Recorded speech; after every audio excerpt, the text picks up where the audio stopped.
The Goodyear FIA European Truck Racing Championship is back on track here at Slovakia Ring, and race number 1 of this weekend is just about to get started, and I have to make sure my camera guy is not being driven over by René Reiter, who's just making it to the starting line.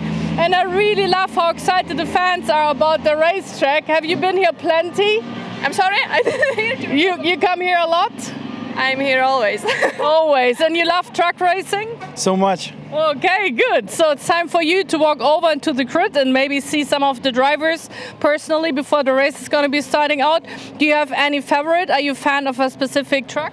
Of course, it's definitely home only. Yes, Steffi, I really like that you have the best friends from Slovakia. And Norbert Kish, of course. All right, Norbert Kish, of course, because he's the current champion, fighting with Jochen Hahn for the current championship. Who's going to be the 7-time European champion? Later on, we will see so many more races to come. And Chess Draycott is in the house as well. Of course, our lovely commentator from Great Britain. We have Joachim Eberts from Germany. Hallo an dieser Stelle für alle, die jetzt aus Deutschland einschalten. Und, sorry, I cannot speak Spanish, but Fonsi will take care of everyone from the Spanish audience. So see you in a second. Thank you so much. And let's go over to the starting line. Thank you very much, Lena. Hello, everybody. Welcome to the first race broadcast of the day in the Goodyear FIA European Truck Racing Championship from the Slovakia Ring. My name is Chaz Draycott, as Lena alluded to, and I'm commentating from the UK here this weekend. And with the Slovakian weather always being up and down, I'm not sure whether I'm in the best place in the house or whether it's just a case of having to be jealous of the temperatures. Either way, it's looking like a lovely hot day down there in Slovakia. I've spoken to a few of the members of the different teams and messaged some of the drivers as well on social media, and they've all expressed the sort of challenges that this place has. It's quite what we call in the UK muggy. Like it's very humid, it's very sticky and warm with a little bit of moisture in the air. We had moisture in the air last time out. We were racing as well at the Lausitz Ring. We're going to take a look back now at some highlights from what was a very unique weekend in the Goodyear FIA European Truck Racing Championship. We arrived at this circuit for the first time ever in our history, and straight off the bat, the conditions weren't the most pleasant that we've ever seen. There was sun in the sky, but it was certainly not warm by any stretch of the imagination. Jochen Hahn took one of his first pole positions in a long time on the Saturday morning from Norbert Kish, but Norby eventually took the position back and got the race lead. Bradley Smith was having to work hard for his Chrome Championship points as well, having to fend off Antonio Albacete throughout the races. René Reiner and Steffi Halm had a fantastic battle in the first race of the weekend, but it was Norbert Kish coming home ahead of Jochen Hahn, with Steffi Halm in third, René Reiner holding on ahead of Sasha Lenz, and then Jose Eduardo Rodriguez. Great stuff for Norby to get his weekend off to another wonderful start, with Jochen in second position, having a good time as always, and Steffi getting another podium to add to her impressive tally in 2025 already. The sun was shining for later on in the afternoon on Saturday at least, and everyone was excited for the reverse grid race that always provides fantastic action. There was waves from all of the drivers as we got prepared to go, and it was Mark Taylor leading the field in the early stages. Did a great job up front despite this mistake that he had in the earlier moments. Everybody watching on from the pit lane with great anticipation. René Reiner was making his way up through the order and hoping to take on any challenges that came his way, and he would lead the field at the very front while Mark Taylor held on to his Chrome Championship lead. Apparently, they're telling me to shut up and go back to speak to Norbert Kish. Words from the man himself on the front row of the grid. Let's go to Lena. Thank you, Chaz, and thank you for keeping the word from Norbert not inside. He was like, let's do the interview. You look quite relaxed. I mean, you did well so far. A nice race is waiting for you, I'm pretty sure, and more points to be collected. Yeah, hopefully a nice race is waiting for us. But, you know, we will see, never know. But so far, so good. Free practices was okay, and the qualifying was also quite okay. Pole position is always very important. So you know, when we in pole position, it makes me a bit more relaxed. So yeah, happy about it, and yeah, need a good start, a good first lap, you know, to keep your hand behind, and then we see what happens until the end of the race. This is very special here at Slovakia Ring. Sorry to disturb you. I was waiting for it already because it's every time at Slovakia Ring they send like the crazy guys in the plane. Is this something you would do? I'm pretty sure you would study how to do it and then you would do it. I know it. Not a chance, no. I'm afraid of heights. Okay, so maybe they're not. But let's have a look quickly what he's doing over there. It's like we have like the setup down here and he's like, no, have a look in the sky. Speaking about doing different stuff, I know tonight you're going for a 24-hour race Nürburgring, but it's eSIM racing. So everyone who is a huge fan of eSIM racing, can they watch it tonight somewhere? Yeah, today starts the iRacing special event Nürburgring 24-hour race, and we will be there with my team of university. So yeah, when we finish here today after the second race, then I have a shower and go to the university, which is here quite close, about 40 kilometers away or so. And I will do a couple of stints in the simulator in the evening and then come back, you know. So Max Verstappen did it last year when he was in Imola on the Formula 1 weekend. It's a bit more difficult for me because tomorrow morning I have to be here at 8 a.m. or something like that, you know, pretty early. Formula 1 driver can show up at noon or so, but, you know, okay, it's not Formula 1, it's just track racing. But, yeah, we are doing a Balkan version of Max Verstappen. Well, he also showed up at Nürburgring in action, in real life, because I'm there a lot. I will be there for the 24-hour race. Would you like to come over to see the real 24-hour race? Shall we invite you, or are you going to be there anyway? Yeah, for sure, why not? No. I didn't plan it on it yet, so yeah, for sure. If there's an invite, for sure. All right, so we know enough people. Make 2 tickets ready for Norbert Kisch and his company just to be there. Fingers crossed up for tonight. All the eSIM racing fans down there, just bear with him. And now bear with him on the real racetrack, because this is the first race to win, actually. Thank you so much. Chess, back to you. Thank you.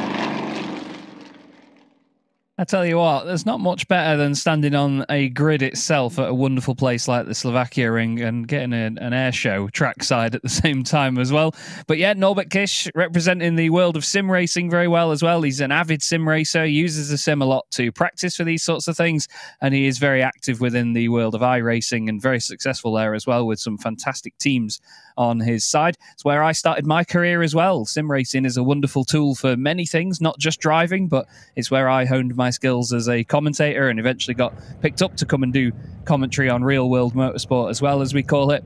But it's fantastic to see the party is definitely alive here at the Slovakia Ring.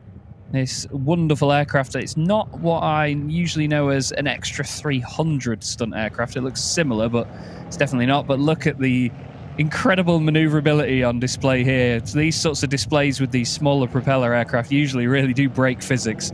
They certainly go against the norm of conventional flight. And this pilot, clearly very, very skilled. They use the start-finish straight as what we call a flight line to make sure there's no flying over any crowd of any sorts like that. But this has become a staple of the weekend, actually, before our races. It's very good fun and a fantastic bit of entertainment by the Slovakian organisers. Lovely little turn at the top there. Just using the rudder on the right-hand side. I've suddenly gone into air show commentator mode instead of motorsport. A different set of manoeuvrability, though, to our trucks. Much less horsepower in this wonderful little machine. And you can imagine the negative G from a manoeuvre like that. There's no other word for it. That would suck. That would really, really not feel great. But that's why these pilots are so well honed and trained on manoeuvres like this. Great little bit of entertainment. I'm going to have to try and find out what sort of aircraft this is, because it's definitely not the extra 300 that you usually see in sort of aerobatic displays of this style. I'm going to shut up now, though, about not just the planes, but everything. As we're going to go quiet, we're going to welcome our international TV audience from around the world. So, as mentioned, I'll go quiet. We'll see you in a sec.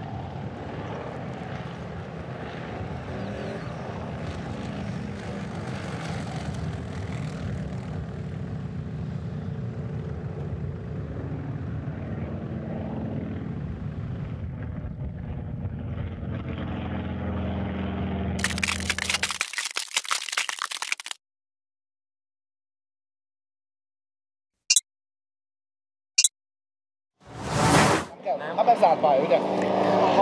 hello to the fans all over the world of the Goodyear FIA European Truck Racing Championship. It's race weekend number 3 here at Slovakia Ring. And here's the current champion, Norbert Kiss, of course, who has had quite a nice morning, starting out from pole position, as almost always, so to say. And it's nice to have you over here. You have a lot of fans. I saw a lot of Hungarian flags being waved. So what does it mean to you to be back here? Yeah, you know, there is no Hungaroring, so this is the home race for us at the moment. So really happy to see a lot of Hungarian fans. So thank you everybody for coming out. And yeah, so far so good. We're on pole position, so looking forward for the race. How much do you like the Slovakia ring? We have Bradley Smith like in the field. It's his first time over here, and he was like, I really have to get used to it. It's very technical. How do you feel about it? Yeah, I think it's very difficult, very challenging, you know, with these long turns. Definitely something to get used to. Very unique in the calendar, you know, the other circuits are really different style. So yeah, this requires some thinking about it, you know, to get it right. And is there any corner where it's possible to overtake others? Because for me, it always feels very tight over here. This one? Yeah, look at the start-finish straight. It's like 2 circuits next to it, as it is so wide. So I think, yeah, you know, most of the circuit is really wide, quite open, I think. So for sure, yeah, there is definitely opportunity to overtake on a few places. As you could see last year, I was winning the reverse grid races as well. So I think for sure it's possible. Yeah, I was speaking to the guy who always finds the gaps no matter where or what, but I will take your word down there to the guys who were like, I don't know if I can overtake. I will let them know there are possibilities to do so. So it's time for Chas Straycott, our lovely commentator. Thank you so much and have fun. Thank you. Have fun. Have fun, we will. Hello, everybody. Welcome to Slovakia Ring for the 2025 Goodyear FIA European Truck Racing Championship. And as you can see, we have a very busy grid walk here this morning at this wonderful circuit. A very wide and long start-finish straight certainly accommodates quite the crowd, as you can see. And everybody is excited ahead of this first race of the weekend. It's certainly a circuit that demands a lot from the drivers and the teams. And we will have a look at the circuit and the layout itself. It's got 14 corners, but that doesn't have anything to affect the incredible length of this place. Nearly 6 kilometers on this layout. There's so many layouts of this circuit here at the Slovakia Ring, lots of different configurations that all join together. This is known as the Track 4 layout that we do, which is the longest of the lot, minus a slight chicane that you can add in at turn 9 in the midfield section. But it is one that really, really tests the tyres as well. In particular, there's lots of long, smooth right-handers here. So that front left tyre will get lent on quite a lot throughout a race here at the Slovakia Ring. We have less laps around here than we do at other circuits, but that's just simply due to the length of the place. Qualifying times are nearly 2 3/4 minutes. So it is certainly not one to be sniffed at, this place. It will provide a huge challenge, usually with the weather conditions as well. We've had really hot races here in nearly 40 degrees Celsius. We've also had absolute thunderstorms before the races as well. You never quite know what you're going to get here at the Slovakia Ring. A great circuit, though, and definitely a strong staple of the Goodyear FIA European Truck Racing Championship. Great big paddock as well. And lots of smiling faces and lots of fans about. We also have an air display going on as well at the moment, with Lena down there on the grid doing the interviews. Down there, and some really talented guys in airplanes. I'm not sure if I would dare to be sitting in there or how my stomach would be feeling afterwards. For us, it's just spectacular. And let's speak to Bradley Smith for a quick second, just transferring the word that I just received from Norbert Kish. A big hello from pole position from Norbert Kish. He tells you there's enough space to overtake at this race, just so you know. Yeah, no, I'm looking forward to it. My first ever race here, so don't really know what to expect. So just try and hang on to the quicker boys and girls, and see what we can do. You have a very close race with Mark Taylor in the Chrome class. You did really, really well. It's your first full season. So are you excited about this, or are you more the calm guy before the race starts out? Yeah, I'm nervous, not gonna lie, but yeah, just try and keep calm. Just if you're rushing, you don't drive, you push on, you make mistakes. So yeah, just try and stay relaxed and get around turn one and see what we can do. You will do well, I know you. Let's watch this guy in his plane a little more so it will distract you. And back to you, Chas, because it's really, really loud and I think we have to leave track in quite a second. Thank you very much, Lena. Yeah, certainly a lot of sirens and things sounding down there. And I believe that's the 5, then 3, then 1 minute boards being shown as well, making a lot of noise. So everybody will soon clear the grid. And you can see now everybody sort of funneled to the front end of said grid. All the safety vehicles and everyone make their way to their necessary positions, all the marshals and everybody involved will get into place. Certainly excited for this first race of the weekend, though.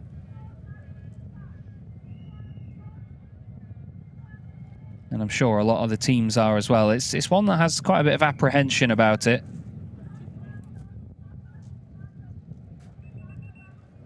Because this place is very different to any other circuit we go to on the calendar. Obviously, straight line speed is not the most important thing here at the Slovakia ring because they are all limited to a certain top speed. Let's go back down to Lena, though. One more word from her before we get the grid underway. Let's have a quick word with Mark Taylor, who has just had hot races beforehand, and this is double hot because you're fighting for your first position in Chrome class, but it's also very hot up there. How are you feeling today? Yeah, it definitely is very hot today. Well, yeah, feeling good. Not got to qualify what I wanted, but it's the technical circuit. So, yeah, we just see how we plan on and go from on the race. And you have fought through so much the past races. So what's your position for today? 8th maybe, so you can have reverse grid later on, something like that maybe?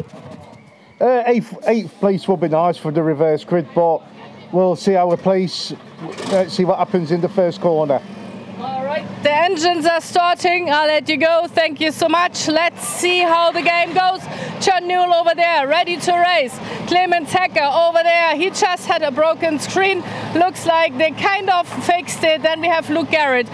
He has been unfortunate with his truck so much, but it looks like he's really lucky being back here. So let's see how the race goes. Chas, back to you. Thank you, Lena. Thank you, Mark. Great to hear the thoughts of our drivers ahead of their next race. And we see on track right now the Ford F-Max.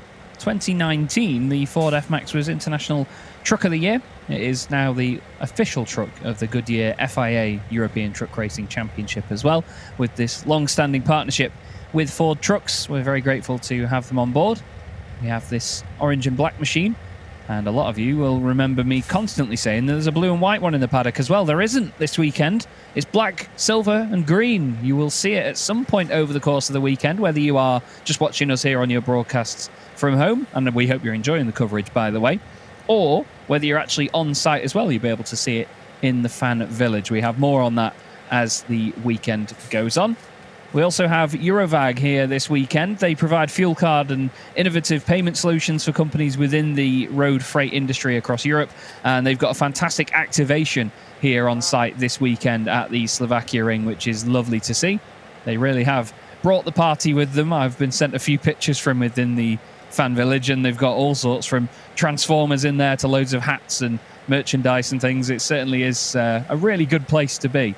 And we thank Eurovag for being such strong partners of the Goodyear FIA European Truck Racing Championship.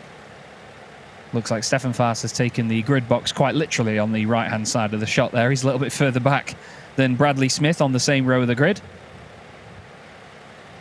As now the officials make their way over the pit wall and into the pit lane. Everybody preparing for the grid to get away. And all the fans preparing as well. Up there on the balcony looking over the pit lane. And a wonderful drone shot here looking over Norbert Kish on pole position. The flagman ready to wave at the back of the grid for us all to get underway. And once again it will be Norbert Kish that will lead the pack from the front. But for once, we have a truck even ahead of Norby, and that is the Iveco S-E-Way. Iveco, another partner of the Goodyear FIA European Truck Racing Championship. Iveco is one of the main players in the global transport sector. They've established a global presence on the world stage as a manufacturer and commercial provider in the most important industrialized countries and emerging markets alike. And now we have this wonderful Iveco S-E-Way. This is the electric version of their latest tractor unit, the S-Way. Vehicle that you can see the racing versions of in the form of Jochen Hahn, Steffi Halm, Louis Requenco, Bradley Smith, all running Ivecos in this championship. This will share the duties of being the official pace truck with the bio-LNG powered model, which we will see throughout the season. Iveco have committed to driving the electric S-E-Way to all of the rounds that it can drive to from its home base, which is awesome to see, demonstrating the range and the versatility of this great truck, and doing it in complete silence as well. They are eerily quiet machines, these electric trucks. I had the pleasure of riding in one of them last time I was out on site, and it's strange for such a huge machine to travel at such speed by making no noise whatsoever. It's really, really cool. So we head down towards turn 3 then on the formation lap, with Norbert Kish on the right-hand side, Jochen Hahn on the left. And somebody give this drone pilot a raise. We need this at every round we can have, because it's so cool to see. Love to have that as they follow the trucks down to turn 3. One of the most important corners on the circuit, this as well. I'll reiterate that a lot over the weekend, because we will see people trying to outbrake one another through that section. They head round this right-hander, though, and turns 4, 5, 6, and 7, as they're about to get to now, also mighty important. Norbert Kish and Jochen Hahn on the front row of the grid then. Trucks 1 and 2, 6 championships apiece. Truck 3 is P3. Sasha Lenzi will have a big smile on his face after that qualifying. So too will Jose Eduardo Rodriguez. He's having a really good run this weekend on pace. Rene Reinert starts on row 3 alongside Antonio Albacete. Starting in 6th position is the triple champion. And then the final Titan driver this time round, Steffi Halm. She didn't have quite as good a qualifying as she usually does. Louis Requenco, though, fastest in the Chrome class. Looking for, I believe, his first Chrome victory of the season. It would be. He's only had 2 podiums so far. Stefan Fast next up, hoping that the Freightliner continues on this small run of reliability. He's got Bradley Smith next to him. And then Mark Taylor just behind in 11th place. John Newell in 12th position. John hoping to gain a few points this time round. Luke Garrett next up in truck number 42. He's alongside Clemens Hecker in 14th place. Neither of them too happy with their qualifying. And Christian Ruppert will start at the back of the grid, continuing his journey into the Goodyear FIA European Truck Racing Championship.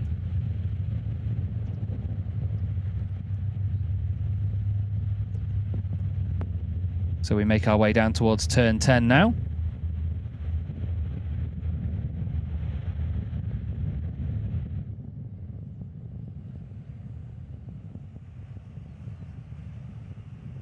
And the calm before the storm is definitely the phrase right now, as it is a chilled few moments ahead of our race.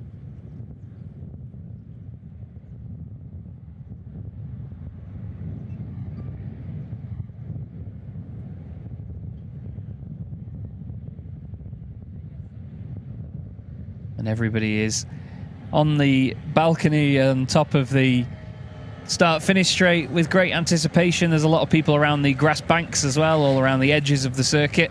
It's a fantastic place to go spectating, actually, the Slovakia Ring. As I said during qualifying, it's almost like a massively amplified karting circuit where you can see almost all of the track from any vantage point, really. The only thing that ever gets in the way are those sort of artificial mounds that you get, the artificial crests that the circuit has installed.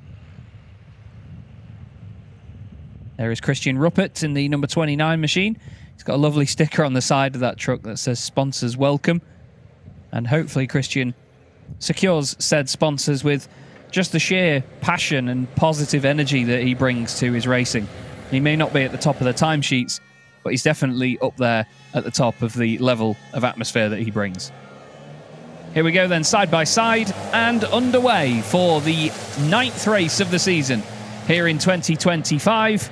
It would be round 9, but we lost one at the Lausitz Ring. That doesn't matter now, though, because they power their way down towards turn 1 for the first time this weekend. And Jose Eduardo Rodriguez seems to have lost out to René Reinert. René moving up into 4th position. Antonio Albacete trying to get up into 5th place as well. Sasha Lenz and Jochen Hahn very close together for 2nd place.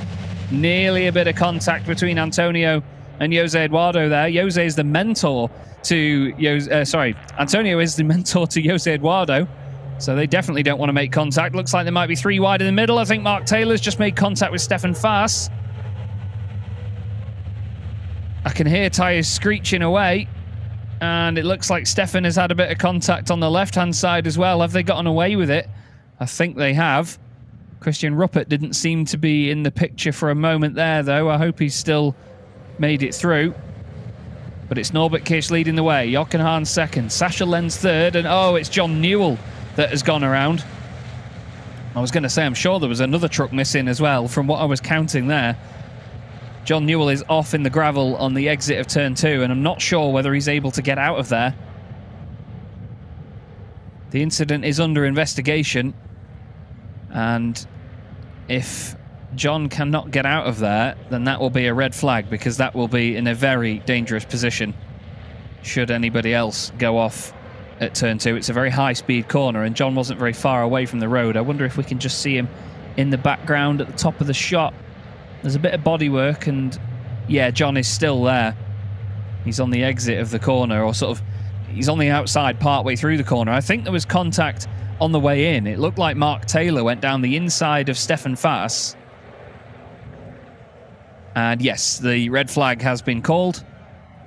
And red flag is out. All the trucks now slow down. And unfortunately, the first race of the weekend is brought to an abrupt halt. But as I was saying, I think it was Mark Taylor went down the inside of Stefan Faas. John Newell was all the way on the outside of the circuit and just didn't have anywhere else to go, unfortunately.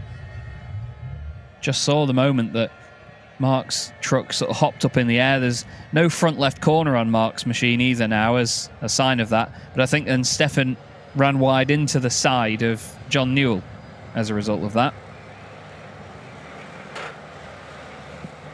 We've had a few red flags here in the past, and usually the Slovakian officials very fast to get vehicles out of harm's way. But there, look, you can see the guilty marks in the right-hand corner. You can even see tyre marks in the front right corner as well there. John has definitely received a smack on the right-hand side that's pushed him into there. You could see he was trying to use all the massive amount of torque that these machines have to dig himself out, but with these almost slick tyres from Goodyear, which are made of a 55% sustainable material, by the way, they will not get enough traction to move out of a gravel trap. They're not really off-road tyres, to say the least. So hopefully the truck is still okay enough to resume in the race. They all line up here at the end of the lap because they then either need to be told to come back into the pit lane or back onto the grid. And it looks like Norby's going to make his way to the grid. Okay. So they should, in this case, reform the grid in the order that it was earlier. So Jose Eduardo Rodriguez gets another chance here at this start, I'd imagine, to not lose that place.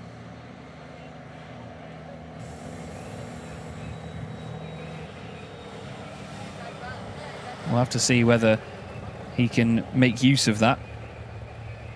There is a little bit of bodywork. That's the front left corner of Mark Taylor's truck. You can tell I've been doing this a while now. Can pick out an individual body part from one of the trucks, for crying out loud. Trucks have been told to go to the grid, though, in the order that they were in before. There is John Newell's machine. I thought that marshal was just going to comically try and lift up the back of the truck then. This is another fantastic use for the drone, though. We get a lovely overview into these moments. This is a shot you don't normally get. It's like something out of a video game, isn't it? With this access to have cameras literally everywhere. You don't have to worry about physical positioning for a camera on the ground or anything.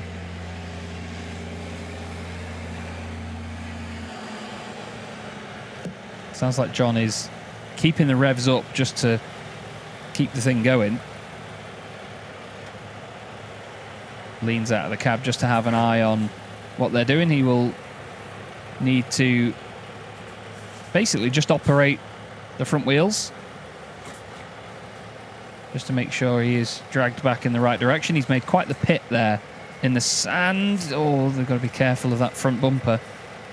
The front bumpers on these trucks may look sturdy, but they're only fiberglass. They will snap and they will break off. Some of the trucks are even designed so that the front corners are separate to the central part of the bumper, so they break off like that. Mark's bumpers, I think, are all one piece, but the contact broke it right on that corner, and you can see the battle scars down the left-hand side of the beautifully designed number 81 machine. But John is now being informed that he's going that way.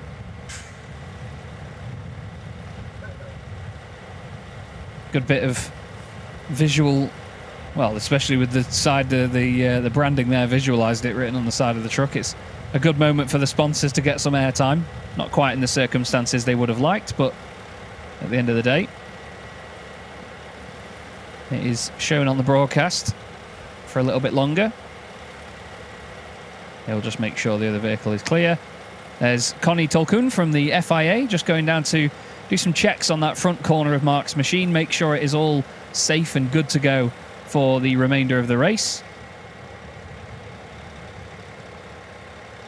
You can see there actually the bar that hangs out that just basically, that's where the bodywork clips onto effectively, that's where it sticks onto. Connie takes a picture or two for her records. There's the damage to the left rear corner. Franz Stahlberg there from the FIA as well. Franz, a fantastically hard worker, much like Connie as well. The two of them are always buzzing around whatever activity there is over the course of a weekend. He'll check that that bodywork isn't in danger of cutting down the tyre or causing any further issues there.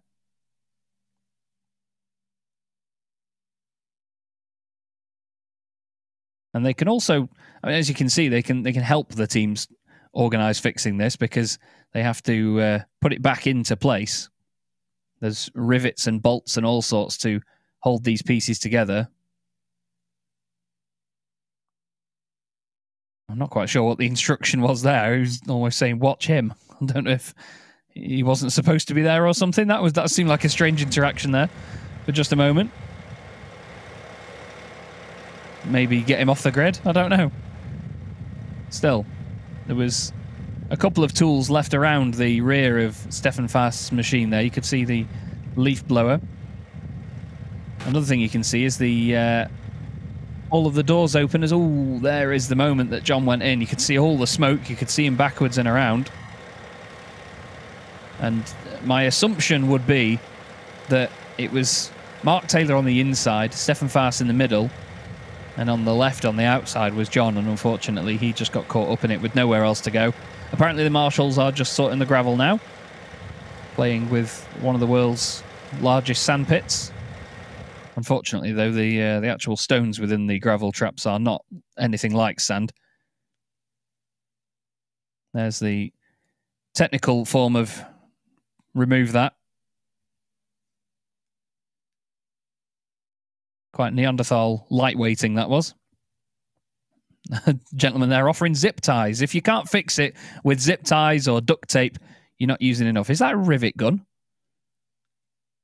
Or is it just, no, it's just a drill to drill through. Flipping heck, I thought he had a rivet gun for a moment then.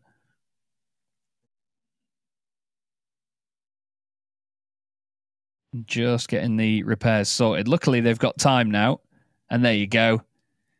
Zip ties. Like I've said, magical things. We have Sebastian, our director, telling me right now that he fixes things like he breaks them. Which, you know, I don't know Sebastian well enough to comment on that. And dare I, with him being my director. But still, this is a bit more of the raw side of these things. You do love to see it, though. At the end of the day, these are the small parts of a weekend that add up to this huge jigsaw of a race weekend that you don't often get to see. They need to make sure that's nice and tight and that it's not going to fly around. You can see they've got quite the hole in the bodywork there. Franz is just checking that that won't separate and become more of an issue. Let's go back down to Lena and see what she's up to while this goes on. And Chanul is back on the starting grid as they're still trying to fix the truck of Steffen Voss. And of course, Franz Stahlberg also has to check out on this truck if everything is fine. Let's walk over there. Let's have a look if everything is in order. So he's ready to restart and race again. I think he was more like digged into like the stones and gravel more than he has too much of damage going on over there. I think the truck of Mark Taylor looks way worse, also the one from Steffen Voss, than Chanul's. But let's walk around. Let's have a look all together. I mean, little bangs here and there. But that's like more or less scratches. Next time I bring some nail polish and we just slightly go over it. Here you can see where the tire hit it, but it really looks okay so far. Let's see if Franz is giving the thumb up. So Chanul is ready to go again. Nothing kind of, yeah, this is a little loose. Have a look over there. Can you do this again? Here, look. That's gonna fall off, but it's not like cutting the tire or something. So I think it's still stable enough, because this is very like, dangerous to the tire once the tire gets hot, but they checked on it and they think it's okay. So we are not talking about this any longer, just hoping everything will be fine. And let's have a quick look at Steffen if they're managing to fix it. This one has to be on the truck to be allowed to restart, right? Do you have to put it back on or can you just take it off? I have to take it off. Okay, but there's still enough around this tire, so I help you carry the water. You have all the nice tools from this German company over there. I carry the water for you, you have enough to carry. Okay, so it looks like Steffen is ready to go as well. Franz, thumb up. Thumb up for everyone? Yeah, okay. So I'm leaving the starting grid and we can wait to restart this lovely race. Thank you, Lena. Big thumbs up there from Franz. And he will help the guys take the bodywork and things away from the grid. It's fantastic to have the assistance of the FIA with all of that. At the end of the day, it's all part of the one truck family. Nobody is above a certain role or anything like that. You know, everybody works together to make these race weekends work as smoothly as possible. Bit of cool air being blasted into the cab there of the number 24 Freightliner, the only Freightliner that we have on the grid this season. But as you can see, all the doors open on these trucks to make sure they've got as much air as possible ventilating through them. I remember a couple of seasons ago when we began the championship at Misano, it was, I think on the Friday afternoon, it was nearly 40 degrees Celsius. It was remarkably hot in the afternoon, and some of the cab temperatures were almost as high as 60 degrees when the drivers were sat in there and the machines were all running and ready to race. Quite terrifying how hot it can get within them. There was a whistle and a noise, and now all of the personnel are reminded that they've got a little bit of time to get off the grid. I think that guy at the back needs a new whistle. That sounds awful. Still, Christian Ruppert will have a bird's eye view of everything going on in front of him. And that's one of the benefits sometimes of being further down the order, is you get the time to react to all of these shenanigans in the midfield. Get on the brakes and get yourself out of the situation. Looks like, is that Franz just having a quick word with Christian there? Just to check in that everything is all good to go. Fantastic to have the drone on board for this weekend as well. It's a lovely addition to the broadcast. Got some fantastic angles from it already so far this weekend, and we've only done 1.5 broadcasts at this present moment. We hope you're enjoying the coverage though, everybody, wherever you may be around the world. Thank you so much for tuning in to the 2025 Goodyear FIA European Truck Racing Championship. You're listening to Chaz Draycott commentating from the UK. If you'd like to watch the stream in German or in Spanish, you can go and listen to my wonderful friends Joachim Eberts and Fonzie Sebrian. Patrick, the graphics guy, working wonders there with me. It's like we are interconnected in our telepathic ways, Patrick and I. You'll see a 100% renewable HVO diesel graphic show up over the course of these races. All of our trucks run on that 100% renewable HVO diesel. There it is. It's almost like you can hear me, isn't it? But all of our trucks, you will notice, have no huge clouds of black smoke or any horrible emissions from them. All of the fuel that we use is 100% renewable. It's fantastic to have it. There's a lot of Norbert Kish fans in the crowd there on the sidelines. They're all enjoying the sun. Lots of sun hats and umbrellas there and Hungarian flags. You wait until we see the podiums later on.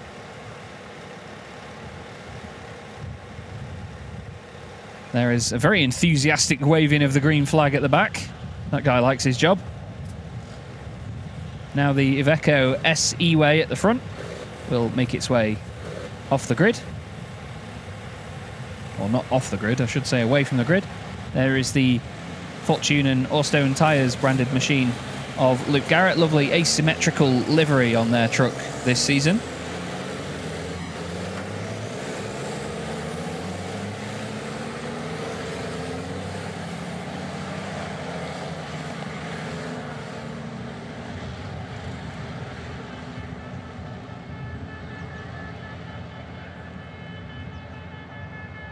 And we go back through the grid then. So Norbert Kish and Jochen Hahn starting on the front row. And we will have the same grid order that we had earlier on, which means that Sasha Lenz and Jose Eduardo Rodriguez make up the second row of the grid this time round. Jose Eduardo lost a place to René Reinert at the start of that previous race. René will start from 5th position again alongside Antonio Albacete. Next up is Steffi Halm in 7th position. She starts alongside Louis Riquenco, 8th place for him. He's the top of the Chrome class as well in this one, ahead of the likes of Stefan Faas and Bradley Smith, starting from 10th. And then Mark Taylor and John Newell will start alongside him. The two British drivers made similarly timed debuts into the championship a couple of years ago and remained with us ever since. Luke Garrett in 13th place, Clemens Hecker alongside him on the 7th row of the grid. And then in 15th position, Christian Ruppert, hoping to stay out of trouble this time round, as he did earlier. Let's have a just quick reminder of the circuit itself. We are on what is known as the Track 4 layout here at the Slovakia Ring.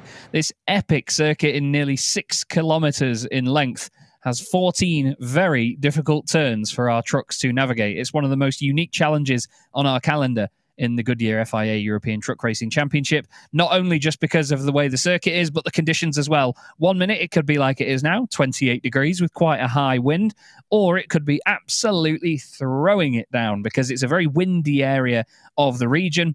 It's airfield territory, and it is certainly one that throws all sorts of weather up. You can see just how humid it is at the moment as well. There's this sort of grey glow in the air, this mist floating around the circuit.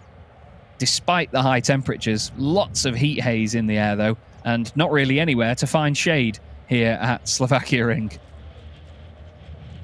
Now I'm told that there may be some penalties coming for the incident earlier on, thanks to my good friend Alice Holloway, who is in race control, covering all of the incidents and informing us commentators of what is going on. But we'll get to those once the race is underway. They're going to be published after the race starts, so yeah, we'll get to those in just a moment's time. But we are led away by the Iveco SE-Way electric pace truck. And another bit of info coming from race control is that there's no warning or anything at the moment of having the race shortened for the sake of the timetable. So we may still have the full 8 laps here in race number 9 of the 2025 season. It's technically the 8th race of the season, as we lost one at the Lausitz Ring, but according to the bill, this is race number 9 in 2025. Through turn 12 they go. Heading towards the final couple of corners now. They will head over this crest. You can see all the fans with their umbrellas, even a gazebo in the background up there, some tents also to try and stay out of the sun. The fans flood from all over to head here. We get fans from Czechia, where you get a lot of Hungarian fans as well heading to the region to support Norbert Kish. As he said to Lena in an earlier interview, it's effectively their home race of the season, as there's no race at the Hungaroring in 2025. But we really do hope to see that wonderful circuit back on the calendar in future years. There's been a lot of work going on there for the last couple of seasons, mainly aimed at Formula One, and just to sort of update the circuit and bring it more. And there's the huge missile in the background that I always talk about here at the Slovakia Ring. I've still not found out what model of missile that is. Not that any of you care. I'm sure what we all care about is the start of this race. Take two here at the Slovakia Ring. Everybody lines up side by side, down the start-finish straight. The lights go out and we're underway again, and immediately from the middle of the grid, René Reinert is trying to benefit from Jose Eduardo Rodriguez. Antonio Albacete goes all the way over to the right-hand side to get the inside line down the Portuguese driver's right-hand side. And what about Jochen Hahn and Sascha Lenz? A little bit of contact between them and René Reinert, I think, heading down towards turn one. René trying to hang it around the outside. Stefan Fass on the inside of John Newell. This time John will be hanging his head out the right-hand window just to make sure Stefan's very far away. Mark Taylor seems to have not made up much ground in that restart. But it's Norbert Kish, Jochen Hahn, Sascha Lenz, René Reinert, then side by side, Antonio Albacete and Jose Eduardo Rodriguez, cameraman rightly watching these three that were all in the same incident in the first version of the start, as there's, whoa, dust everywhere on the exit of turn two. Take your pick. Take your guess what's going to happen as they come over the top of the hill. Jochen Hahn is there. I thought he'd disappeared for a moment there. We'll see on the edge of the tyres if there are any trucks that have been in the gravel. I'd bet Jose Eduardo Rodriguez. Doesn't look like the tyres are too dusty, but he's lost another place now to Steffi Halm. He started fourth on the grid, and he's already down into seventh place, just ahead of Bradley Smith, who's gotten ahead of Louis Requenco for the lead in the Chrome class. And look at Stefan Fass go. He's flying, but once again, the dust is flying here at the Slovakia Ring. It is one of the dustiest races on our calendar, because as soon as they go slightly offline and just kiss the grass a little bit, the dust gets flung skyward, and it's just engulfed by the sunlight. René Reinert there, tucking up right behind Sascha Lenz. Jose Eduardo Rodriguez wants to get back ahead of Steffi Halm. Andre Kurzim there with Louis Requenco in second place in Chrome. Stefan Fass in third. Stefan with just no podium, this season in Chrome. He's only had 2 race finishes this season out of 7 attempts with that Freightliner. But it's a fan favourite, that machine, and Stefan and his Tank Pool 24 team are also fan favourites. They bring such a great life to the championship and such a party atmosphere as well. We hope later on in the season at the Nürburgring for the ADAC International Truck Grand Prix, we will see what they call Zorro, which is effectively a trailer that they've turned into a sort of Western American saloon. It's a really cool bit of kit. They have their own drinks made for it and everything. It's a real party. Still, it's a party at the front for Norbert Kish at the moment. He's getting away 1.2 seconds over Jochen Hahn. Sascha Lenz in third position. René Reinert fourth ahead of Antonio Albacete. Steffi Halm now ahead of Jose Eduardo Rodriguez. And that is the first lap in the books here. There's a bit of daylight between them and the Chrome class, which is led by Bradley Smith. Then Louis Requenco right behind him. Louis was the fastest in qualifying out of all of those drivers. Saw a lovely 70 to 200mm Canon camera lens there on the left-hand side for just a moment. But there are the timings and the positions on the left-hand side of your screen. Now much more interested in my interesting cameras. And Jochen Hahn will be watching the rear-view mirror to see what on earth Sascha Lenz and René Reinert are getting up to. But spurred on by that first victory of the season at the Lausitz Ring, René Reinert is definitely pushing. Now there's a time penalty that, I hate to brag, I knew was coming before the graphic came up. Mark Taylor getting 5 seconds time penalty added on to his race for causing a collision. It was determined earlier on that he hit that truck right there, number 24, Stefan Fass, into John Newell, which is what put John off the circuit. Luckily, though, the number 18 of John Newell was able to resume and get back into the race via the restart. Steffi Halm there in the number 44 Iveco, trying to hold on ahead of Jose Eduardo Rodriguez. See just how hot it is out there. See the heat haze reflecting off the circuit. Now, we just saw another penalty come up there. I was going to say, it's just been corrected there, as it was originally shown as number 25, which is Clemens Hecker, but Stefan Fass is truck 24. to be fair. It's something that even on my points sheet for the last 2 years I've sometimes gotten the wrong way round. There is the number 25 of Clement Hecker all over the back of Mark Taylor as they head through the left-hander now at turn 7 into turn 8. It's a key overtaking opportunity is turn 8. We see Norbert Kish overtake there very often with lovely cutbacks on the exit.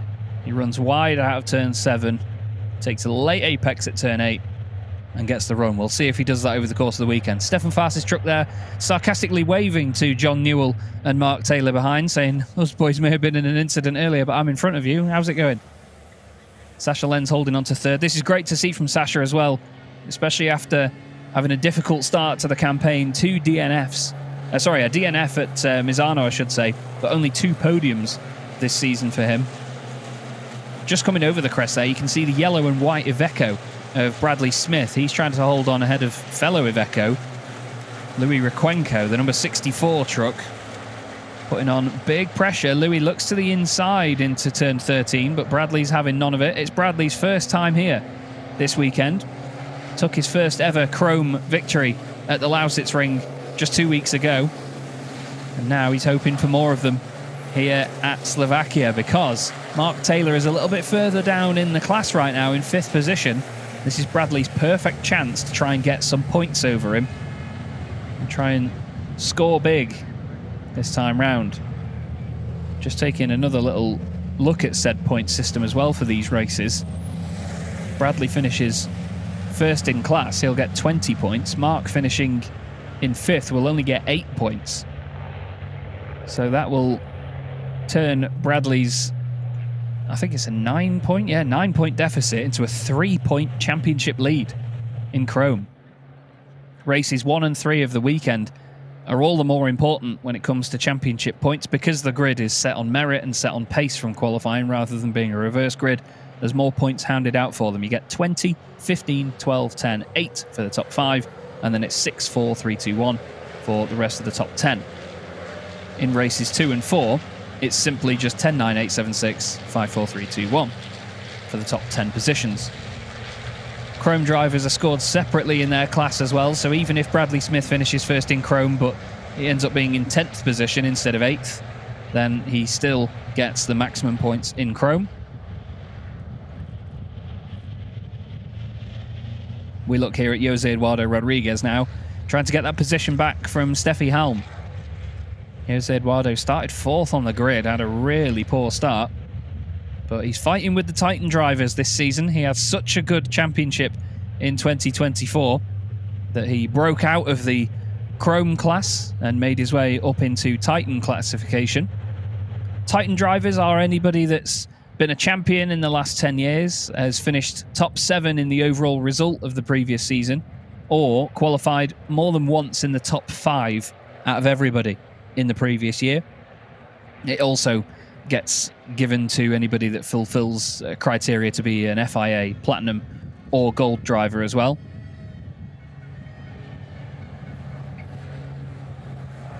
And it also is basically given to those where someone's performances or achievements are outstanding. I want to give a good shout out to my good friend Imre Kadar, by the way, who is used to be a mechanic for Jamie Anderson's team.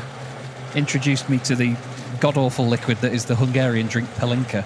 But Imre, a great friend of mine and a big supporter of the broadcasts that we have here, and he's corrected me that Zorro of the Tankpool 24 team is not actually a trailer, it's a Scania Rigid. I'm so sorry, Imre, but thank you very much for correcting me, and I hope you're enjoying the show.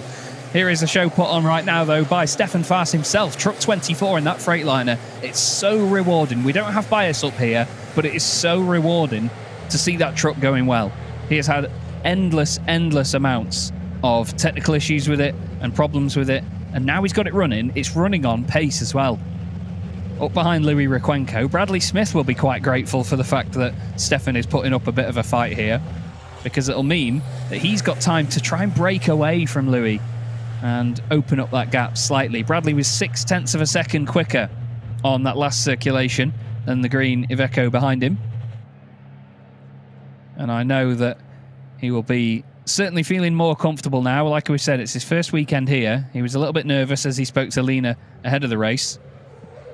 But now he'll be very happy to be up at the sharp end of his class and on the brink of taking the championship lead as well.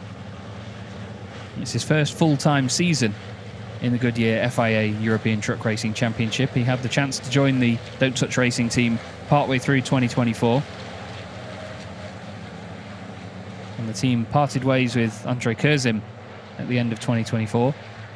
Andre's still in the paddock, though. We've seen him helping out with the T-Sport Burnout team of Antonio Albacetti. As there is a move. There's the move by Stefan Faas. Looks down the inside of Louis Requenco. There's more dust kicked up there by John Newell. And oh, there's contact. And I mean, with no disrespect to Louis, it did look like he was just turning in as if Stefan wasn't there. And the contact is a result of that. Not sure if Stefan ran wide into him, though, but there was definitely contact between the two, and that's what's put Louis sideways. Stefan Faas moves up into second place then. John Newell up into third in the Chrome class. That now means that that fight between John Newell, Mark Taylor and Clemens Hecker is not just for any old position, but that is for a podium spot now and some silverware to go with it. Bradley Smith then holds on to that class lead, but Louis Requenco now much further down the order. That's a huge shame to see, and understandably that incident is under investigation. Here it is, and it was a big old hit, wasn't it? But it's hard to tell from that angle how close to the apex they were, because Stefan has every right to put his nose down the inside there and go for the move. But at the end of the day, if he's put his nose down the inside and then run wide and just gone straight on into the side of Louis, then it's unfair on the side of Louis.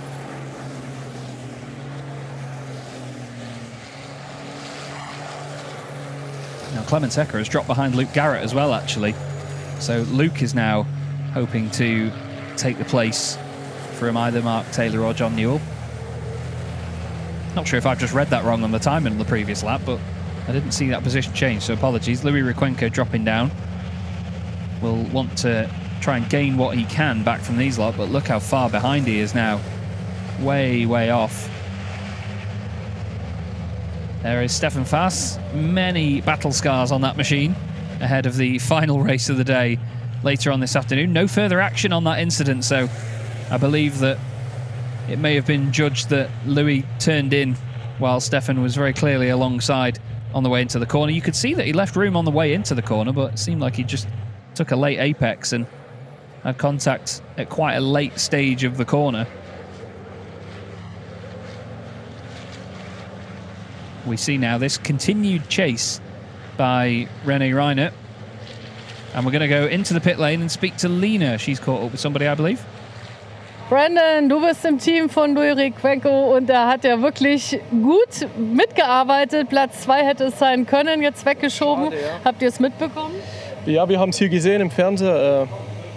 Schade, aber kommt vor. Ja, ich habe die Enttäuschung in euren Gesichtern gesehen. Meinst du, es gibt gleich viel zu schrauben für Rennen Nummer 2? So wie es bis jetzt aussieht, nein. Also er fährt auch nicht rein, er fährt jetzt weiter. Aber sehen wir erst, wenn er reinkommt, ja. Alles klar, dann krempelt schon mal die Ärmel hoch für Rennen Nummer 2. Mir tut es sehr, sehr leid, weil ich weiß, wie sehr sich Louis immer freut, wenn er es endlich mal wieder nach vorne geschafft hat. Auch ein kleines Team, der steckt sehr viel privates Herzblut da rein. Deswegen hätte es mich natürlich sehr gefreut. Für alle, ja. Vielen Dank. Ja.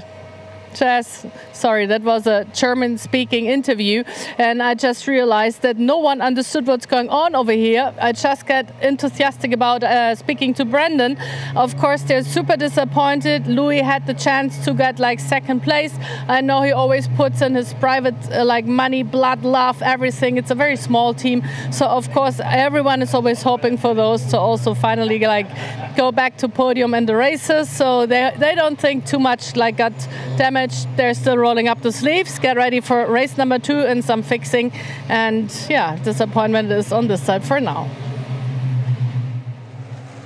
Thank you very much, Lena. Great to hear from Brandon there. He's one of the absolute characters of the paddock. Love the bloke, he's very entertaining, really, really lovely guy to have around.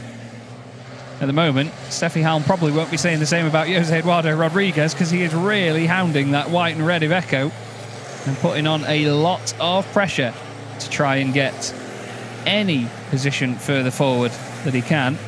We've had our first penalty marker warning of the entire weekend, and it's come from René Reinert.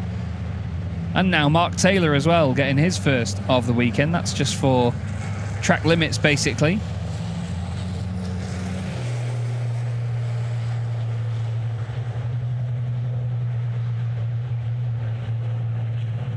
There we see Antonio Albacete.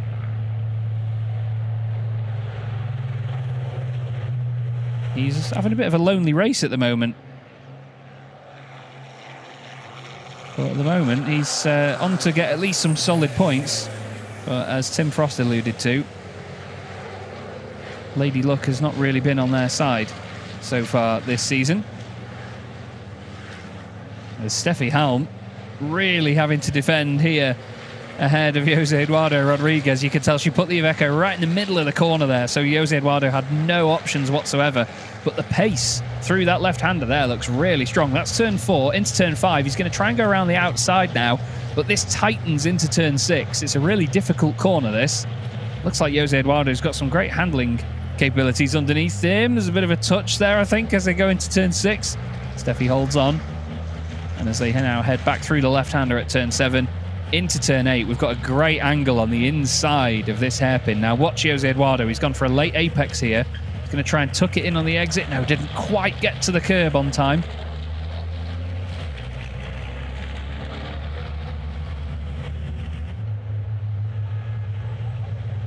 And the chase continues. As Rene Reinert, the chase doesn't quite continue here as he's right alongside Sascha Lenz. There's a little bit of bodywork flapping around there on the number 3 MAN. But the two of them are getting feisty right now. We're on lap 6 out of 8 here in the first race of the weekend. Norbert Kish leads the way, 4.2 seconds clear of Jochen Hahn. And now we have Sascha Lenz and Rene Reinert, two German drivers that never want to back down, fighting one another. You could see the back end of Sascha's truck really dancing around as he gets onto the brakes. He and John Newell have built very similar trucks this year, and they have been struggling with the balance. Rene Reinert racing in the current actual championship. It's effectively the reigning champion truck, is that number 77. Norbert Kish won the championship in 2024 with that machine. That is Baloo Senior, and now he races at the front of the field in Baloo Junior, the new truck that they have built from the ground up as well. I think the number 77, funnily enough, is an ex-Sascha Lenz built chassis, or roll cage at least. Oh, hello. There goes the bodywork from Sascha's machine. Won't make any difference to the weight of these trucks. At the end of the day, they are over 5 tons. So losing a bit of fiberglass that's going to probably weigh, what, less than 10 kilos won't make a huge difference.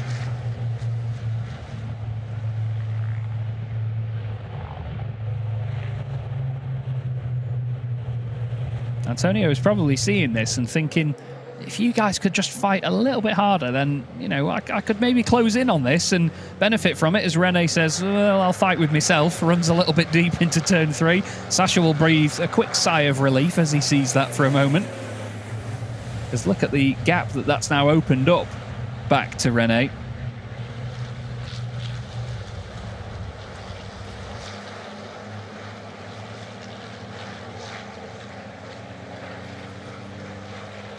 And the battle continues.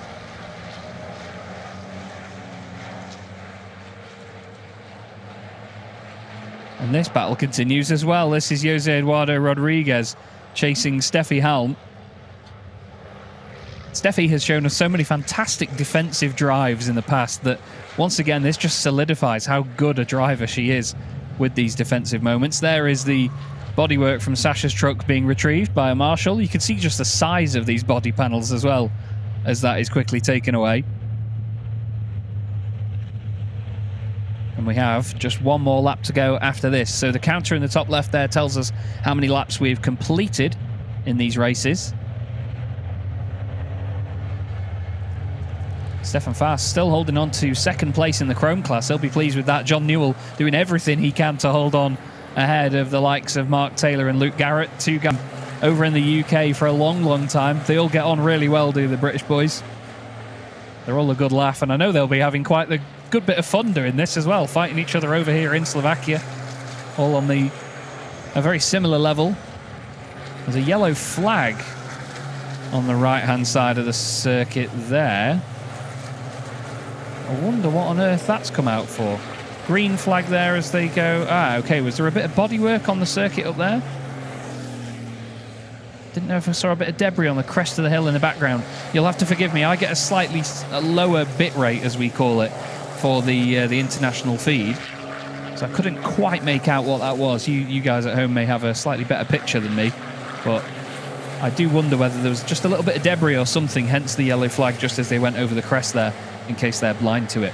Norbert Kish leads us onto the final lap then, with Jochen Hahn in second place, Sascha Lenz in third, René Reinert fourth, and Antonio Albacete currently holding on to fifth. Steffi Halm trying to defend from Jose Eduardo Rodriguez. I say trying to defend, she's doing a brilliant job of defending.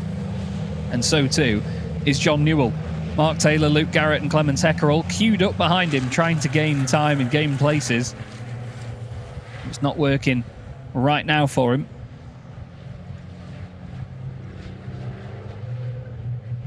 But it's Norbert Kish that is currently running away at the front of this order.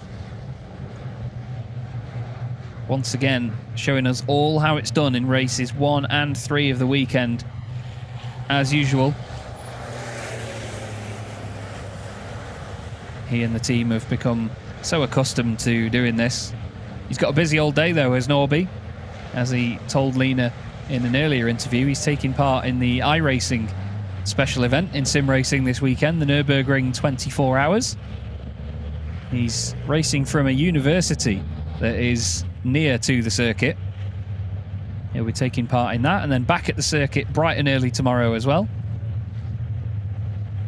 And trust me, he's just as good in the sim as he is here in, we call it the real world, not with, you know, with no disrespect to the world of sim racing. At the end of the day, I started my career in sim racing, and when we use the term real world, it's with no disrespect to it.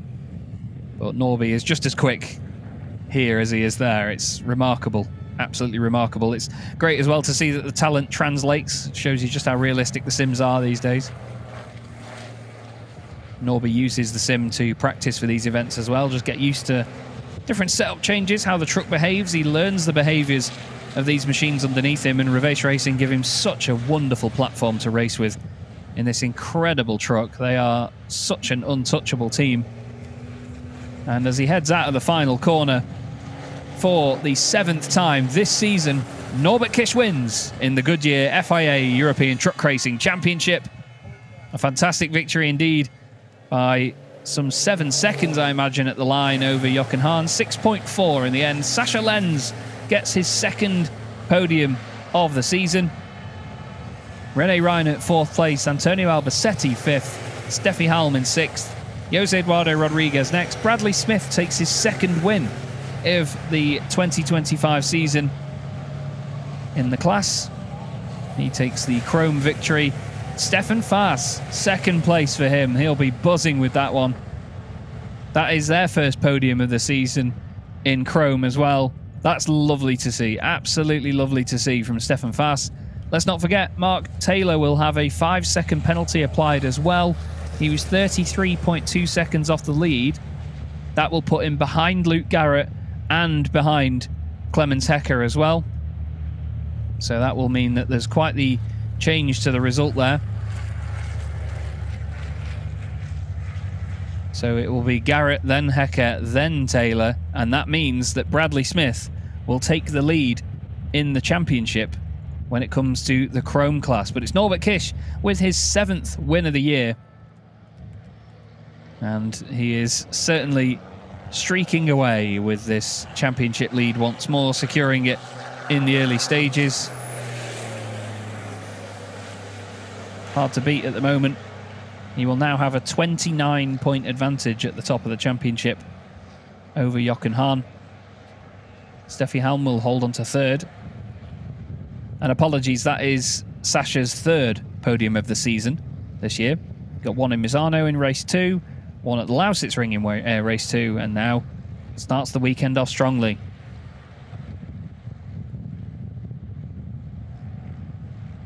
Stefan Faas will be over the moon with their first podium of the season. Bradley Smith, with his 2nd win in the category, moves now 5 points clear at the top of the championship from Mark Taylor. They then have another 19 points over John Newell, who moves 1 point clear of Clemens Hecker with that as well. John now moves up into third in the championship. That's his second podium appearance this season.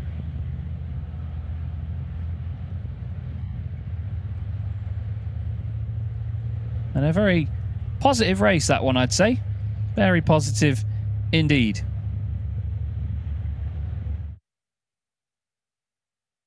Lots going on in that one. A lot of battles and position changes and all sorts. And there is your result. Norbert Kish takes the victory with Jochen Hahn in second place. Sascha Lenz in third. Trucks 1, 2 and 3. Positions 1, 2 and 3 yet again. And just behind them, René Reinert in fourth place. He tried absolutely everything there, didn't he, to make sure that he had a good fight, at least, with Sascha. But this time around, it didn't quite work out for him, unfortunately. And Antonio Albacete finishes in fifth position. Next up, we have Stephanie Helm and Jose Eduardo Rodriguez, who complete the Titan category. Bradley Smith wins in Chrome ahead of Stefan Faas and John Newell. A very popular podium indeed, that one will be. Luke Garrett then ahead of Clemens Hecker, as expected. Mark Taylor with that 5-second penalty drops to 13th place. Louis Requenco finishes in 14th after being near the front of the class earlier on. And Christian Ruppert gets himself some more championship points for his troubles.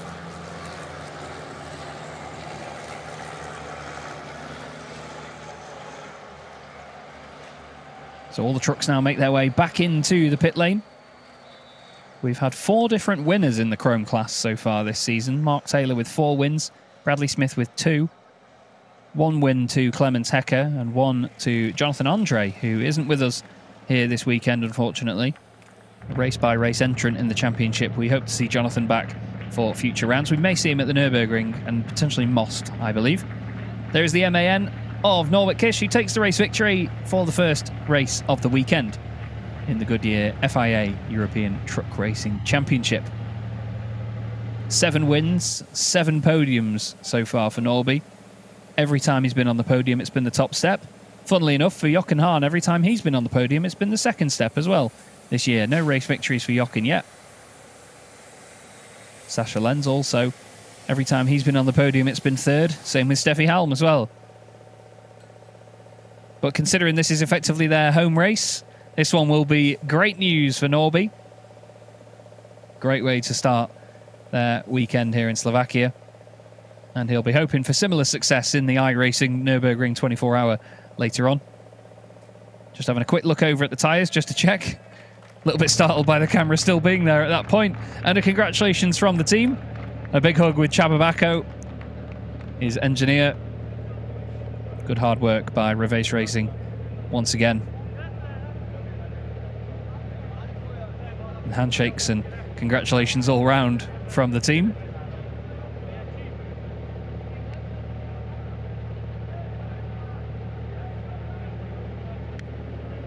There's supporters from everywhere for Norbert Kish, just taking it all in. We'll go back into the pit lane and speak to Lena, shall we? Yay! It's Sascha and Jochen. They're standing with each other, very happy about the outcome of this race. Sascha, what a surprise! You're like 4th, back in between, and then back to 3rd place. So it's a nice feeling, isn't it? Ja, auf jeden Fall. Die Jungs haben einen mega Job gemacht. Wir haben das Auto von Mausesring zu hier umgebaut. Muss mich halt jetzt wieder dran gewöhnen. Ist halt ein ganz anderes Auto jetzt und bin mega happy. Ich hoffe, meine Frau nimmt es mir nicht böse. Die hat am Mittwoch Geburtstag gehabt. Jetzt hat sie wenigstens den 3. Platz. Okay, so you go celebrate. His wife was celebrating her birthday on Wednesday. He was in the garage changing the setup of his truck. He said it feels like a totally new and different car. He's very confident about it. Outcome 3rd place, so I think they did a good thing. So let's have a look over there, how they're like happy and celebrating each other. And he was like, I hope my wife is okay with me now as well. Congratulations to Norbert, a nice start out. So I think tonight you will just kill it on the eSIM racing later on. Yeah, good race. 2 starts, but the second one was even better than the first one. So Johan couldn't really attack me. So I could stay in front and then, start to build a gap. Watch for the front tires, because this is for the front tires. They are dying. It's very difficult. So yeah, I had to take care the tires a little bit so that they stay alive. But it worked. So They are still alive, and let's keep walking because the podium is on the other side of the lane. And as we are in racing, timing also is like a big game. He's just like having a look over there quickly, and then he's like going the wrong way, maybe, I don't know. We start walking, and let's quickly jump over to Jochen Hahn, who is also there. I just make my camera guy run. He's a very sportive person, so I'm very sorry. We need to speak to Jochen quickly. Great race. You attacked Norbert, so he was a little sweaty, I can say. So what's gonna happen now? Race no number joke 2. About he's absolutely relaxed. You know, maybe he lose. I don't know. Nothing on water. So no. Yes, the gap is closer, but it's 5 seconds. You look relaxed as well. No, I'm relaxed, but I miss 5 seconds, so I don't know what we must do in the night to found it. But okay, we try when we walk. I know he is like the masters of truck racing. He has a very quick brain. You will find it, I'm pretty sure. So the highlights for you from race number 1 at Slovakia Ring. Thank you, Lena, and thank you, Jochen, as well. As he said, they need to try and find those 5 seconds, and I'm sure that they will work hard to find it. We're all excited by the aerobatics display at the beginning of the show, but of course, the main event was going to be the first race of the weekend in the Goodyear FIA European Truck Racing Championship. It was Norbert Kish and Jochen Hahn on the front row once again. For the first start, unfortunately, John Newell would end up in the gravel after contact with Mark Taylor, and Stefan Faas sent him spinning. Mark would eventually get a 5-second penalty after the restart for that, with the battle scars to prove it as well. Plenty of work done by the FIA and the team to make sure that all the trucks were safe and good to go for take 2 here at the Slovakia Ring. Some of the most enthusiastic green flag waving that we've seen was done at the back. There was still dust everywhere, but the dust soon settled and gave us a great race full of different battles. We had the likes of John Newell holding on from Luke Garrett and Mark Taylor, while Stefan Faas tried this move on Louis Requenco. It resulted in contact with no further action. And another battle further up was Jose Eduardo Rodriguez trying everything to get by Steffi Halm, while René Reinert tried everything to get past Sascha Lenz. Throughout all of it, despite the shedding bodywork, the dust everywhere and yellow flags, it was Norbert Kish at the front that broke away with Jochen Hahn just behind to take his 7th race win of the season. Jochen taking his 6th podium, Sascha Lenz scoring his 3rd podium of the year. There we see the wonderful Richard Keimberger, the photographer, with his many cameras. He's always got at least 3 of them on his person. I don't know how he does it, to be honest, because those DSLRs with lenses like that, I believe a 300mm, maybe even 400mm lens, are so heavy all of the time. You can see my colleague Alice down there as well, working on the social media content for this weekend. John Newell gives a congratulatory handshake to Norbert Kish. And he receives his Goodyear cap as well. Very sought after, these hats, and I'm sure they will be thrown into the audience very quickly. The fans are very close here. And that guy, I think, even asked him for a hat. You can't buy them, that's for sure. I think the fact that Norby's still got it on his head says a polite no. No, thank you, this is mine. Sascha Lenz gets another Goodyear cap for his appearance on the podium. And here we go. Sascha, big smile on his face and a big fist pump as well. He's worked hard for that, and it's great to hear that the truck is now behaving itself and it feels like a different machine. He gives a round of applause to Jochen Hahn as well. The two of them get on really, really well. But just listen to that reaction as Norbert Kish makes his way to the podium for win number 7 in 2025. Home race for them. Brilliant stuff. The podium presentation and the trophies will be given out by Marta Casita. She's the manager of brand and marketing for Goodyear.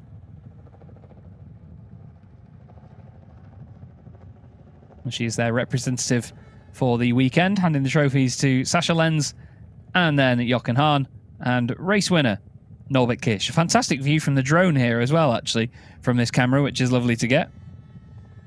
Norby celebrates with his team.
hear the fans singing the Hungarian national anthem. Huge fans of Norby. And they're still going. And they pose for pictures on the top step of the podium. It's very often that the national anthems are cut quite short in these podium presentations, so the Hungarians singing it throughout.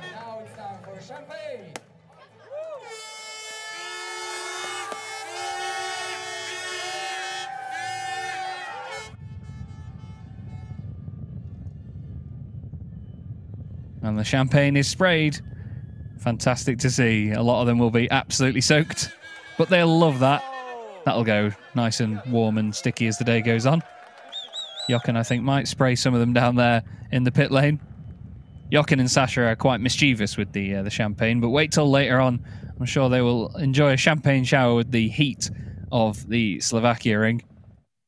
When it comes to later on, they tend to soak each other in races 2 and 4. Here are the standings then in the overall championship, and the perfect chance for me to check that I've got my maths done correctly. 105 points for Norbert Kish is what he had before the weekend, with Jochen Hahn in second place and Steffi Halm in third, René Ryan at fourth, and Sasha Lenz in fifth. I can tell you that it's still the same order, with Antonio Albacete now moving ahead of Jose Eduardo Rodriguez, actually. Mark Taylor and Bradley Smith still in the same order, with Clemens Hecker in 10th position as well. 11th at the moment, Jonathan Andre. I believe Louis Rikwenko still behind him, actually. John Newell has moved up a position as well. Luke Garrett also in there with the 2-point on in the championship.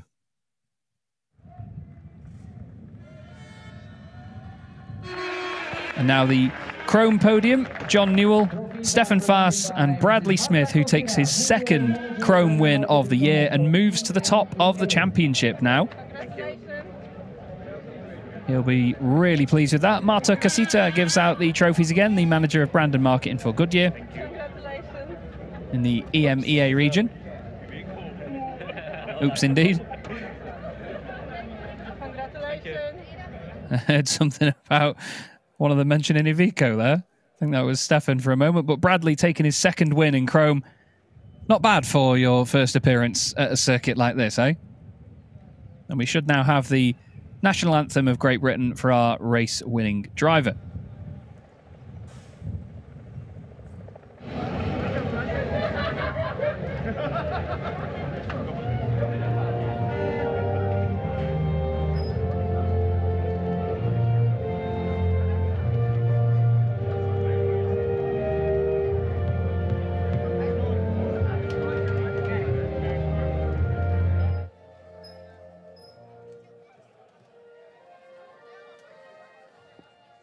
Thank you very much, and now the please.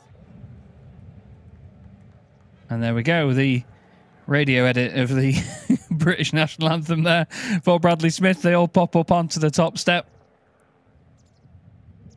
with their trophies. And I know that Stefan will be really pleased to have ended up on the podium after this one. I wondered what that noise was. I could hear some of those earlier on in the paddock, and I did wonder. Stefan Faas, that will feel good, that one, as Bradley and John soak the fans down there. Cheers, gentlemen. And a job well done for all three of those drivers there. Stefan getting his first podium of the season, John getting his second, and Bradley taking his sixth podium, but only his second win in the category, hoping to keep taking the fight to Mark Taylor. That was the championship standings before we came here to the Slovakia ring, admittedly. 85 points to Mark with the 76 to Bradley. That's now been turned around. 21 to Bradley, with John Newell moving up into third place ahead of Clemens Hecker. Then it's Louis Rikwenko with Luke Garrett next up. Jonathan Andre remains in seventh ahead of Stefan Faas, but by less points now. He's ahead of Christian Ruppert. Stefan Kirsch is up there as well in ninth place.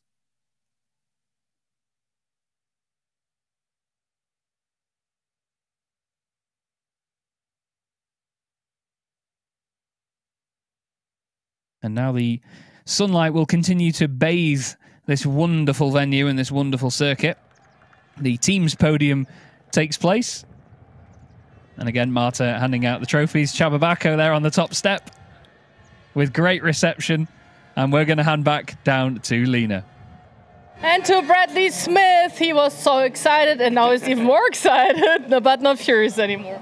Yeah, no, it's a good race. We had a brilliant start. Managed to get around the outside of Louis and Stefan, and then managed to get away, put a little gap, and then they were squabbling a bit behind me, so I got that gap a bit more. Then just brought it home, just some solid laps, and happy to take the win. What does it feel like when you have a red flag? You just started, there just has been all the adrenaline going on, and you found your position. Was it to your fortune that... Got heads, I got away, but obviously if you have a bad start, you'll be happy that there's a red flag. All right, so keep the spirit up. Now it's reverse crit, so you're going to be in front somewhere? Yeah, second time on the front row. Get nervous already, but I'm going to push and give it my all. All right. Just ignore what's going on in your back. Just focus to the front and you will manage. Turn my camera off and take my wing mirrors off and see what happens. All right. So, quick break for everyone. See you back at 10 to 3, I guess it is, for race number 2, and a lovely live stream to come. See you in a bit.